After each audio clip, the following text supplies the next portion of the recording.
Hey, what it do? This is Mongo Slade, and today we're gonna actually do predictions for the Royal Rumble 2021. This ought to be fun. So we're gonna look at the card. Let's see. The women's tag team championship match: Asuka and Charlotte will defend their titles against Nia Jax and Shayna Baszler. And I really don't see any reason why Shayna Baszler and Nia Jax need to win this match. And but to be quite honest, Asuka and Charlotte don't need to win it either. Uh, But I do believe that they're probably going to keep the titles on Charlotte and Asuka. I don't know why. I'm just going to say LOL Charlotte wins and leave it at that. Because I think that's the best way to express my feelings upon who's going to win that match. Next is going to be the SmackDown Women's Championship. It's Sasha Banks versus Carmella. They didn't do any sort of special stipulation. This is like their third match, and Sasha has won two of them already. Uh, this is they kind of burned through this feud really quickly. This match should have been maybe something extra, maybe a little falls count anywhere or something. Um, there's no way Carmella's going to win the title. Just not going to happen. And it's unfortunate because Carmella came back better than when she left, and she's been really good, but she's not the one right now. And for Carmella to beat Sasha Banks for the title would kind of, I wouldn't say diminish, because even if she was to lose it right back to Sasha, it wouldn't be as great if Sasha had an unbroken run until WrestleMania. You know, so I'm gonna go with Sasha Banks. So that's just kind of how it is. I mean, there shouldn't be no surprise there. There shouldn't really be too many surprises when it comes to the titles changing hands. I don't expect any titles to change hands. WWE Championship Goldberg versus Drew McIntyre. I don't see any reason why Goldberg needs to win. If Goldberg does win, that would be worth it just to see the internet meltdown. That would be oh my God. Could you imagine? Could you imagine the internet? Like, oh wow. It'll be like that monster off Jujutsu Kaisen. The one that's like a living volcano. He's got like smoke and stuff coming out of his head. The entire internet will be like, woo! And like I said, man, I'm all, oh boy, that would be so crazy. That would be nutty to have Bill Goldberg win the title. Especially knowing how much people don't like him. Oh, he'd be such a heat magnet. Jesus Christ. I'll actually, oh, I'm a sucker for heat magnets, dog. I am. But I'm gonna go with McIntyre. I think they're gonna do the right thing. But I don't think this match is gonna be 2 minutes. I think it's gonna probably be like 5 or 6. I think they're probably gonna get a little bit more out of this than they would normally do. Mainly because this is such a short card. I don't think they want to have this match be so short. So they're probably gonna do about 4 or 5 minutes here instead of the usual spear, jackhammer, kick out, get up, Claymore, pin. I think they're gonna do a little bit more than that. The Universal title, I think this probably be the longest match of the night. That's not a Royal Rumble match. I see this match going about 20 minutes. They have the steam between the two of them to pull it off. So I see this match going about 20 minutes and Reigns just winning. Of course, I see him winning with some help.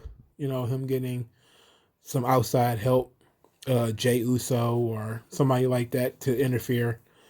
So, but I definitely see Reigns winning. I don't see any reason. Look, Kevin Owens has been a good contender, and I loathe Kevin Owens. I really do. But got to keep it real. Kevin Owens did a good job here. He's been doing a good job lately of being a great babyface in this position. And it's been really fun watching him grow and become a stalwart babyface. So it's been fun. It would be nice if he had some backup, but unfortunately, like we know how this goes, he's just going to get screwed again. So that's that. I just don't see any reason why Kevin Owens needs to win. If Kevin Owens were to win, though, I think that would it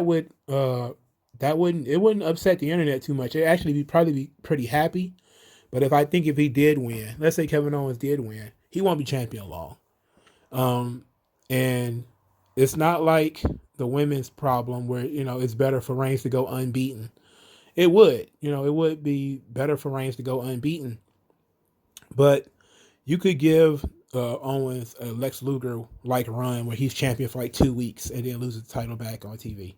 You know, because as we know that the network is moving over to NBC, they might want to do something big between Royal Rumble and Fastlane.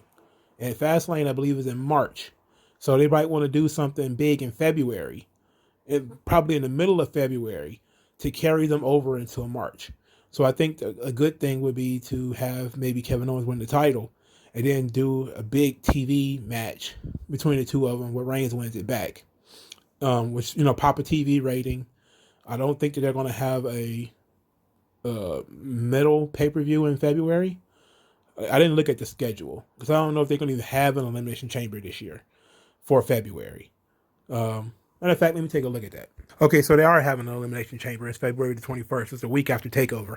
All right, so yeah, you could have. Well, I take that back then because now that I know that there is an Elimination Chamber, they would probably want to have the whatever brand wins the Rumble, the other brand gets the Elimination Chamber. So I could see somebody on Raw maybe. Well, we'll get to my predictions on the Royal Rumble because I'm actually kind of going to hold myself to picking somebody to win. But I definitely think SmackDown is not going to get the title. They're not going to pick the SmackDown champion. So I think that you can do a Elimination Chamber match and, the SmackDown number one contender is going to come out of that. But as far as their TV matches and stuff like that are concerned, I was thinking maybe if there wasn't going to be an Elimination Chamber, then they would probably do a TV match. But knowing that there is going to be an Elimination Chamber, so there's a pay-per-view in between Rumble and Fastlane, they probably won't switch the title. They'll probably just go to whoever is the next contender will probably start that build, probably the night of the Royal Rumble or the next week. So probably next Friday. They'll probably begin that whoever is the next number one contender who will wrestle Reigns at Elimination Chamber and Fastlane. So I don't see it being Kevin Owens. He's already had 2 matches already. I don't see how he justifies having another one. But they made this thing very interesting. So kudos to them. So people aren't complaining that they've wrestled 100 times already, and they've been fighting all this time. People are still very interested in what they're doing. They found a way to keep it fresh. And they keep adding fuel to the fire a little at a time, which is a good thing. So I don't see any reason to take the title off of Reigns. It is what it is. So let's talk about these Royal Rumble matches.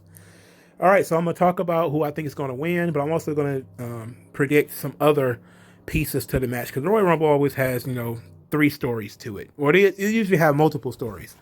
The story of the winner, which is the story that they have going in. That's the A story.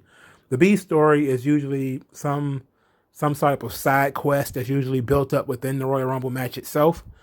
And maybe the C story is something maybe that has to do with the champions or with some other storyline. So you have the A story going into the Women's Royal Rumble is Bianca Belair. She's sort of the top story going in. The B story hasn't happened yet because we don't know, but the best is Alexa Bliss being involved with the Fiend and her transforming and doing all type of weird stuff. And the C story is it's undefined because again, that usually comes up within the Royal Rumble match itself. But usually sometimes that's the B story, that comes up within the Royal Rumble match. So there's a couple of spots that they usually do to get people over. So usually you'll have an Iron Man, somebody who's in there for a really long time, 30 minutes, 35 minutes, 40 minutes. Then you have who does the most eliminations that usually help get somebody over too. And then you have the Final 4, which is always a good spot to be in. And then of course the winner. So I'm going to go through all of these. So the Iron Woman, who I think is going to be in the match the longest amount of time. And I think that's obviously going to be Charlotte. They usually try to put whoever is the best worker in there for the longest amount of time. And I think Charlotte is probably going to be someone they want to give a lot of shine to just because they know it gets heat. Also, just to keep some star power in the ring and some believability and a threat in the ring. So I could see Charlotte coming in at like 5 or 6 or something like that, and being in there until the end. Most eliminations, this is usually a spot for, obviously, for a giant or somebody who is, has a dominating presence. So I'm not going to go with Nia Jax. Actually, I'm going to go with Raquel Gonzalez. I think Raquel Gonzalez is going to come in and do a lot of eliminations. She's going to come in middle to late, and she might even be the C story, where she is sort of the Brock of the female division, where she comes in, she's just mowing down girls and throwing them over the top rope. That would really get her over and would really do wonders for NXT, who, especially for that particular woman in NXT. And maybe you do a situation where she's destroying everybody until Rhea Ripley comes out. And then you have Rhea Ripley toss her out. And I think that would be a great way to get over both of them in that situation. So in the final 4 for the women, I have Charlotte, Bianca, Bayley, and for some reason I put Liv Morgan. I put Liv Morgan for some reason. I know that's probably not going to be it. But there's almost always an oddball in there sometimes. And I think Liv Morgan is somebody they kind of like, but they not sure what to do with her. But I'll go with Liv Morgan. So now let's go through some surprises. Who I think are going to be some surprise entrances. There's 2 of them who I don't really think are surprises that I think are going to be in this match. One is Melina. I definitely think Melina's going to be there. She was there for the Legends Night, which what makes it not a surprise. It's because she showed up on Legends Night. The second is Naomi. Naomi is, unless she's still hurt, I don't see why she wouldn't show up. And my biggest surprise is actually Eva Marie. Because they've been talking about Eva Marie for like 3 months. There's been a lot of talk about Eva Marie coming back and maybe being paired up with Angel Garza. That's just dirt sheets chatter, But let's say that that's true. I think Eva Marie, who's been gone for a long time now, would be a great addition to, and she's a heat magnet, and I'm a fool for heat magnets, dog. I just am. I love when people hate folks for no reason. And there's this ridiculous amount of hate for Eva Marie. And she kind of wanted a redemption run. So I think that this would be good for her. And so that would be cool if it was Eva Marie. I've also heard that maybe Candice Michelle, she was supposed to come back for the Legends Night. Then she said she wasn't supposed to be back for the Legends Night. So I don't know if Candice Michelle actually will show up. But she would be like my 4th guess for a surprise. So I would have 4 potential surprises. Eva Marie, Melina, Naomi, and Candice Michelle. And the winner, I believe, will be Bianca Belair. I think they're going to do the right thing. I think this match goes on first for this very reason. Because I think they told the story and they beat you over the head with Bianca Belair. I think that is really not much of a surprise if Bianca Belair wins. So I think they're going to go with that. And plus, I think all of the heat is in the men's Royal Rumble. So I definitely think they're just going to go ahead, do the right thing, give the number 1 contendership to Bianca Belair, who is the right person at the right place at the right time. And then maybe the very next match is Sasha Banks versus Carmella, and Carmella goes down, and then you start building your Bianca Belair versus Sasha Banks match. Now, the men's Royal Rumble, this one's a little bit more difficult. So let's go through the previous predictions. The Iron Man. Now, I have 2 potential Iron Man in the men's Royal Rumble. Number 1 is Daniel Bryan. He's done it before. He did the greatest Royal Rumble. He worked pretty much the whole match from number 1 and was eliminated near the end. I see him coming in early again, 3, 4, maybe even 2, working most of the match to be the sympathy and the backbone of the story, because he's been the guy that they put a lot of heat on to win this match.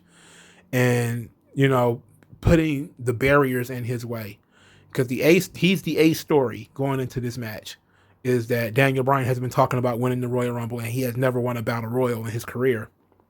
So him as the Iron Man tells a wonderful story.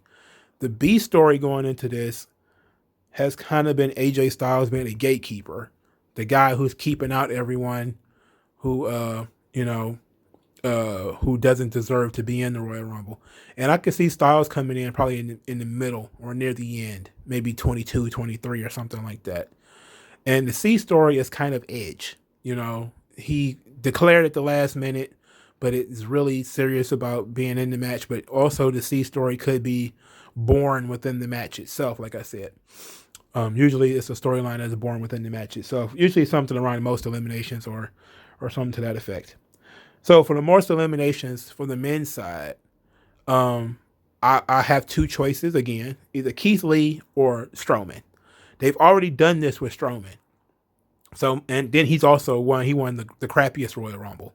I'm sorry, the greatest Royal Rumble, the one that took place in Saudi Arabia. Anyway, Strowman, I can see him coming in late, 28, 27. Giants always come in late. But I see Keith Lee probably coming in earlier than that. And, maybe dumping a couple of people to show off his strength. Maybe he even dumped Strowman to show off his strength. And we do that. And we have Keith Lee be the guy that's kind of setting the standards for eliminations in the men's side. So the final four that I have for the men are Edge, Styles, Bryan, and Keith Lee. All right, so the surprises that I have for the men, I have several surprises. I don't think it's probably going to be that many. But I wrote down some. I think I gave away some, a couple of in my analysis video. But I think two of the surprises off the top of my head that I think are going to be really good surprises is Rob Van Dam and Carlito. Rob Van Dam hasn't been seen on TV in months. He hasn't appeared on Impact. He did an interview basically where he says that he was kind of looking for something to do, that he was willing to and he's also done some stuff with WWE recently. He worked on his Icons documentary, which he said will be out in the spring. So it's likely that, if Rob Van Dam is available, I don't know how close he is to Florida, but maybe Rob Van Dam would be a good one. Carlito was actually somebody that they talked about bringing in for Legends Night, but he didn't make it. So I'm thinking maybe they actually go that route with just saying, okay, he didn't show up for Legends Night, so we're just going to bring him in for the Royal Rumble, and he just do the Royal Rumble spot. Another person I got, and that's not really a surprise, is Seth Rollins. I just think that they of course promoted Seth Rollins to return on the 1st. That was 2 weeks ago. Now that's almost a month ago now. It will be a month ago when this show happens, because he was supposed to be on the first SmackDown of the year, and then he didn't show up. And then they say, they pushed it back, and he still didn't show up. So now it's the Royal Rumble. They said, okay, we're just going to bring Rollins in for the Rumble. So I think Rollins is another good one. I don't think that's much of a surprise, though, because, again, he's been mentioned on TV. I also think another entrance that's not really a surprise, I think will be in there, is Jimmy Uso. They said Jimmy Uso is going to be ready for return soon. And I think that having Jimmy and Jay in the match together to kind of, handpick Roman's opponent, by eliminating certain people, maybe Nakamura and Cesaro and those kind of guys, maybe even they screw over Daniel Bryan or something, would be very interesting, and would add an interesting wrinkle to the match. And I think that'll be very cool. It'll be very interesting. But some offbeat surprises. There's always some, I don't want to be like, oh, it's going to be Hacksaw Jim Duggan. It's going to come out there or something like that. Which would be hilarious if it was like Hacksaw Jim Duggan, like Sergeant Slaughter enters the Royal Rumble. Like, they would do something fun like that. But I don't want to. It's just too many of those kind of guys for me to be like, who would be in it. I think the biggest surprise will probably be Rob Van Dam. I think like maybe there'd be some minor surprises, some people that you haven't seen in a long time, and you're like, wow, this guy, he's still around. Maybe like a Chris Masters or something like that. But I wrote down John Cena, so I'm gonna say the words John Cena. I think John Cena will be in the match. There's no reason for him not to be in it, other than the fact that the Fiend locked him in some type of nether realm. So I guess that means he can't be in the Royal Rumble when you get locked in a nether realm inside your own mind or something, or get eaten by the fun house or something like that. You can't be in the Royal Rumble anymore. But I think John Cena is a big enough star that if he was going to be in it, they'd have straight up said John Cena was going to be in it. They would try to want to get people to, but you also don't need John Cena. They really have been trying to do other things with other people. Cena has done a good job of taking a step back. So I think the biggest star that'll make a surprise is Rob Van Dam. And I think Carlito definitely would be there too. And I think they're the top two surprises that I would have for the Royal Rumble match. So the winner that I picked for the men's Royal Rumble 2021 is Edge. Now, the reason I picked Edge is because he's a sympathetic favorite, just like Daniel Bryan. They're in a spot right now where they're trying to sell tickets for WrestleMania. Now, I don't know how that's going to work, because are they selling tickets for the two different nights? So that's the situation that you're looking at here. They say they want about 30,000 people. I'm guessing that's 30,000 people per night. That's what I'm assuming, right? So that means they have to sell 30,000 people, and I don't know how many. I think it seats 80,000. So, uh, so I don't know. Maybe they should go for like 40,000. Half the building. But they're trying to sell tickets, and they're trying to sell tickets to WrestleMania. And sure, there's going to be people who are going to go to WrestleMania just because it's WrestleMania. There's also going to be a bunch of people, because it's limited seating, the prices are probably going to be high. So you have to get people interested in coming to the show.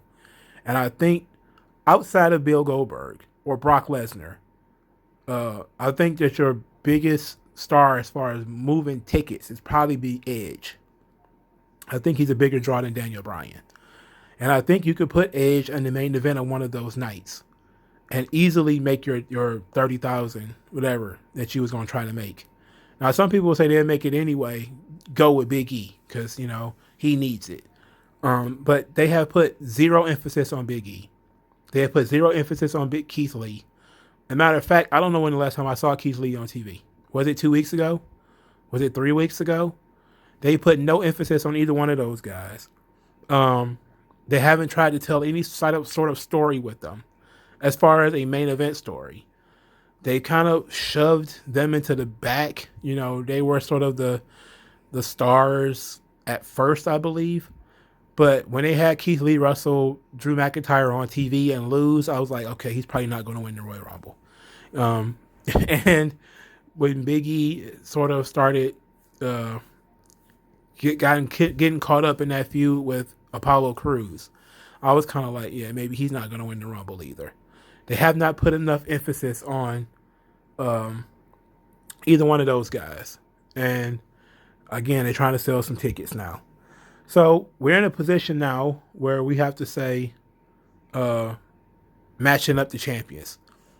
Edge versus Drew McIntyre would be fun. Edge versus Roman would be excellent.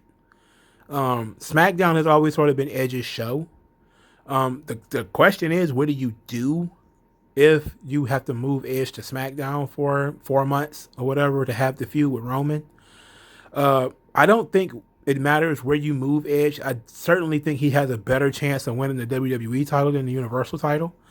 I'm not certain that Roman is going to lose the title at any time soon. Now, when you have the Elimination Chamber, which is taking place on February the 21st, you could easily have Edge win the Royal Rumble and then have maybe Big E or Daniel Bryan win the Elimination Chamber. Of course, Daniel Bryan's whole thing is winning the Royal Rumble. You could very well have, I don't know if Edge wants to wrestle in the Elimination Chamber. He probably wouldn't want to put his body through that. And there's 100 different things you could do with Edge that could draw money. And I can hear people complaining about it right now. Like, Edge could draw wrestling AJ Styles because he never wrestled AJ Styles before. You could have Edge versus literally anybody else on the card and he can make money. He doesn't need to be Edge versus Roman or Edge versus McIntyre. But I think that they want the story. And the story is, wrestling is a drama. Okay? I know people don't like that, but wrestling is a drama. They want to tell stories. And that's a compelling story, the one that they got with Edge. It's a compelling story. The guy talked about his dead mama. He dropped his dead mama in a story. I'm sorry, he's probably going over. Okay? And that's just a thing with baby faces. They mention their kids. They mention their families. The likelihood of them going over increases a lot. Unless there's a really good reason why they wouldn't. Especially if they, I wouldn't say he dedicated it to his mama, but he basically said in his mom's spirit, he's joining the Royal Rumble match because he wants to win the title. That's pretty much set in stone that Edge is going to win. Okay. It took me a while to sit down and really chew on that, but he didn't dedicate it to his mom, but he pretty much alluded to it being a dedication to his mom. So I could pretty much see Edge winning. And that is what it is. Now, just because, and the crazy thing is, you could do Edge versus anybody, any one of the people who are in the title picture right now, except Kevin Owens. It may be a draw and hit a nice couple of bucks. Edge versus McIntyre would be money. It would be really good stuff. Of course, it'd be babyface versus babyface, which is not the best way to do things, especially for WrestleMania, especially for Drew McIntyre, who is trying to get over the hump of being the guy that was in the main event of WrestleMania with no crowd. Having him fight Edge, who is one of the biggest sympathetic baby faces in the world right now, would definitely split the crowd on his end and not do him any favors. So your best bet would be to have Bill Goldberg win the title and have Spear versus Spear, Edge versus Goldberg. And in doing it that way, you've got the sympathetic Edge versus the arrogant Goldberg, and that would draw money. It would be something people would say, oh, I never thought that match would happen. And WrestleMania is all about that. I never thought that would happen, Edge versus Goldberg. But Edge probably wants to have a work rate match, and Goldberg can't do that. You also probably want to have, you probably not want to have one of the main events of your show, the total age being like 98. Because literally Goldberg is 54 and Edge is like 48. Okay, so like you're talking about two guys who, once you combine their ages, it's over 100. It's probably not the best way to, and it'll sell some tickets for sure, but I don't think that's good for your morale when you have the roster grumbling, about opportunities and different things like that. I don't think it's in their best interest to have Goldberg wrestle Edge in the main event of WrestleMania. That kind of leaves Edge winning and wrestling Roman. So that means you have to cripple Raw, because Raw has kind of been without star power for a long time. Edge versus Roman is money, and that's also Spear versus Spear. It also could be a work rate match, because Roman can work and Edge can work too. So Edge can get what he wants. He can get a match that he's never had before and for a title he's never actually won. He's never been the Universal Champion. So this is different all the way around. It's also very strange that I think he would be, if Edge was to win the Universal title, he would be one of 3, because that guys that won the World Heavyweight Championship when it was in existence and the Universal title, because Brock and Cena would be 2 of those guys. Well, Cena never won the Universal title either, I don't believe. So it would be Brock. Yeah, Brock would be the only other one, because Brock was the World Heavyweight Champion when he won both titles. Remember, he was the undisputed champion. That's when you had both belts, the big gold belt and the big W. So it'll be something that puts him on a different level from everybody else. I just don't know if you want to take Edge off of Raw and put him on SmackDown. It opens up an opportunity on Raw, that's for sure. And then the person who wins the Raw Elimination Chamber could be a heel and wrestle Roman. I mean, not wrestle Roman, wrestle McIntyre at WrestleMania. And you have a big sympathetic babyface that Roman can fight. And you could do the family thing, because, Edge talked about his dead mom. He's talked about his kids. He's talked about his wife. There's fodder there for the family thing, which is the Roman's area of expertise right now. Edge versus Roman Reigns can be money with the appropriate storytelling. They could be fantastic. And I think that's what you go with for the main event of WrestleMania. I think you go Edge, Roman Reigns for the Universal Championship, probably night 2 of WrestleMania. All right, so let me know what you guys think in the comment section below. Like this video, share this video, subscribe to the channel. Use the hashtag 3Count Commentaries to support 3Count Commentaries. Let me know what you guys predict in the comment section below, and what do you guys think of my predictions. And I'll talk to you guys later. I appreciate you. Yeah, shed light. I know what that's like.